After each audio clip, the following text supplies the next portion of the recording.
Yeah, as I said, he's for me, Jasprit Bumrah and Mustafizur stands up top. It's very hard to compare, and it will be very hard to separate them. This is me how so many players have faced Fizz many times, but still finding it hard to face it. So it shows it. I'm loving it. This is my third stint in the BPL, so every time I've come here, I've been looked after very well, and I enjoy covering cricket in Bangladesh. As you may know, I would have come at least now close to 10 times in the last three and a half years. So every time I come here, I'm just amazed by how BPL have grown, and also the talent coming through. So most of the players, I've seen them from the under-19 levels. So yeah, very happy to be covering BPL. It's fine. I mean, we've been treated really well from the broadcaster's side. We've been provided with whatever we needed, not only security, hospitality, from everything but a broadcaster need. I think we've been looked after very well. If I'm being really honest, it's much more competitive. There are more teams stronger. For example, like last year it was Borisal and Rangpur was dominating the league phase, and then Rangpur lost it. But I just feel the teams are the good players have been separated across the teams pretty much really well, and this is why the Select Times are looking strong, Raj Warriors are looking strong, Chattogram Royals are looking strong, as well as Rangpur Red, of course, are the strongest side. So I think it is much more competitive, if I may say. I think I'm right. I think it's one of the best going around when it comes to T20 bowlers, whether he's bowling in the power play or the death overs. I think he's a master. He's been doing it over the years, and his numbers speak to itself. The amount of wickets he has picked up, and it's also having economy under 8 runs for over for a bowler who bowls in the power play, who bowls in the death, is amazing. So Fizz is one of the best, or if not the best, in T20 cricket. It's a sad situation. I'm a firm believer that cricket and politics should not mix. So unfortunately it has happened, and Mustafizur is one of those players where I'm pretty sure he would have cherished his opportunity playing in Kolkata. Kolkata and Bangladesh have a close link. So I think it's a massive lose for KKR and IPL both. And it is what it is when cricket and politics mixed up. This is what happens. So as a former player, I'm pretty sad for Mustafizur, and I feel sorry for him. But it is what it is, and I just hope that cricket and politics stays away.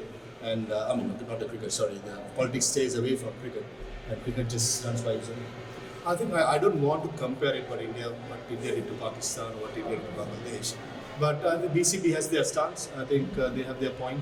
So it's up to the ICC now to decide what's going to happen in the future. So all in all, once the schedule is out, it's already been announced about, I think, 3 weeks ago or something. And now they need to reschedule it back. So it's going to be tough work for ICC. So let's wait and see what's the decision going to be. I think that's more than me being representing the country. I'm being myself as an individual here. The security I've been provided, as I said, the hospitality being provided, it's good. I mean, I have no complaints. We've been looked after really well, not only by BCB, but the production company. So all in all, I feel very comfortable. I feel homely.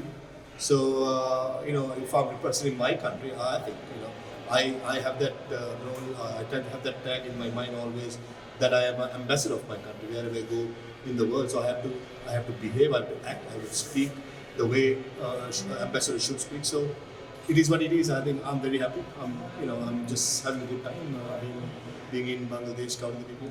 It's hard to say. I think Bangladesh was supposed to play 3 games in Kolkata. So Kolkata, usually the pitches are good for batting, and it's not a big ground. So if the games are moved to Sri Lanka, I'm not sure whether it's going to move or what's going to happen since the decision is not being made.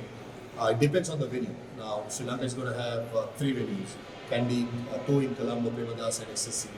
3 different stadiums, 3 different conditions. So until I know what's happening in the schedule, very hard to know. I think whether they play in India or Sri Lanka, Bangladesh have a very good squad.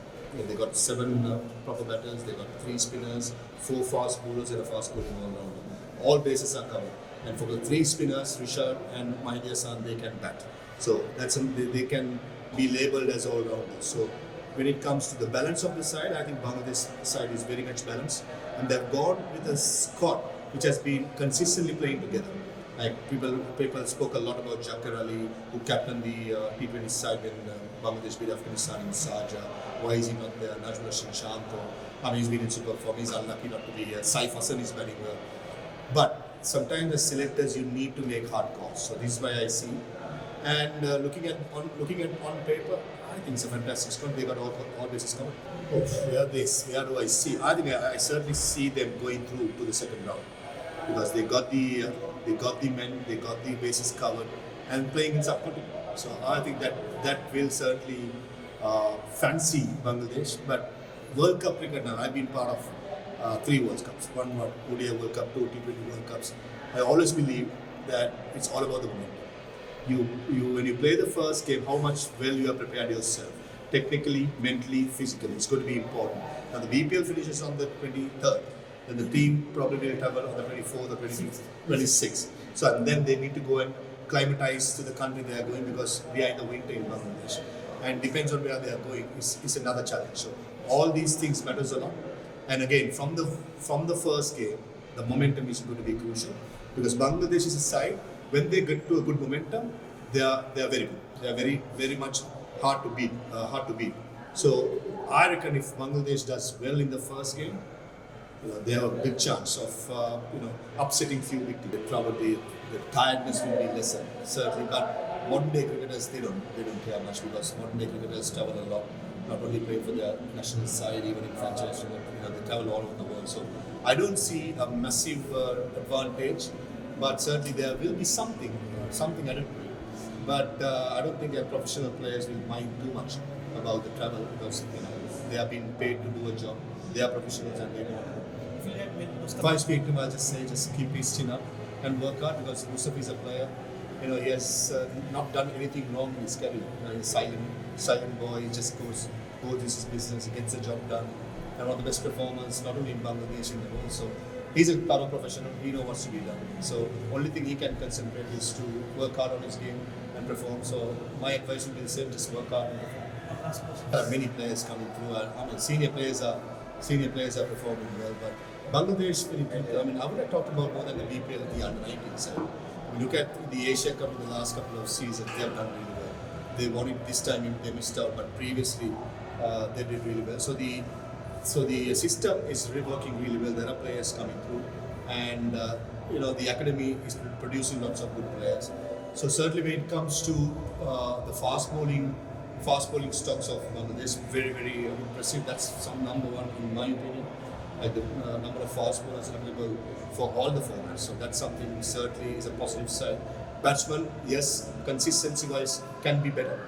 And if you look at the players who have missed out in the T20 World Cup squad, there are some good players outside. So the players who have gotten themselves in, they have a role, a job to perform somehow because there are people behind them. So you need to keep up. So I think overall, looking at how the academy are doing as well, it's looking good for Bangladesh. I mean, it's very hard to compare each other. Jasprit Bumrah for me, I think in T20 is the best. I mean, records speak to itself. But Mustafi is not far behind. And 2 different bowlers because Jasprit mainly bowls a lot of quick deliveries, length deliveries, yorkers, odd slow deliveries. Mustafi is, depending on the surface, he bowls more cutters. So it's very hard to compare.